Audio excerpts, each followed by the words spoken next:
आज आपण बनवणार आहोत ओल्या नारळाचे लाडू आणि त्यासाठी खवा किंवा दूध पावडर ह्याचा वापर केलेला नाही आणि ही रेसिपी फक्त 15 ते 20 मिनिटात तयार होते. हे लाडू चविष्ट तर होतातच आणि तोंडात टाकल्यावर लगेच विरघळतात.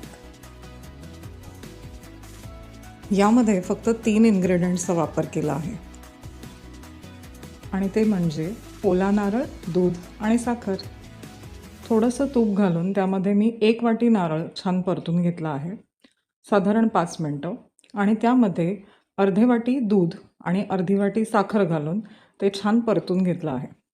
ह्याचे टेस्ट म्हणजे एक आपण चमचा किंवा आपला कालथा त्यामध्ये उभा करून बघू शकतो.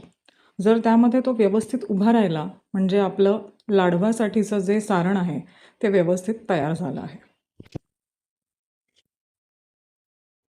मी यामध्ये फक्त 1 चमचा साईचा वापर केला आहे. तुम्ही यापेक्षा जास्त साईसुद्धा घालू शकता, त्यामुळे त्याला अजून रिचनेस येईल. असे हे चविष्ट आणि दिसायला सुंदर असे नारळाचे लाडू तयार झाले आहेत. त्यावर तुम्ही पिस्त्याचे किंवा बदाम काजूचे तुकडे घालून छान गार्निशिंग करू शकता. सो ही रेसिपी तुम्ही नक्की ट्राय करून बघा आणि कशी झाली आहे ते कमेंटमध्ये मला नक्की कळवा. Bye bye.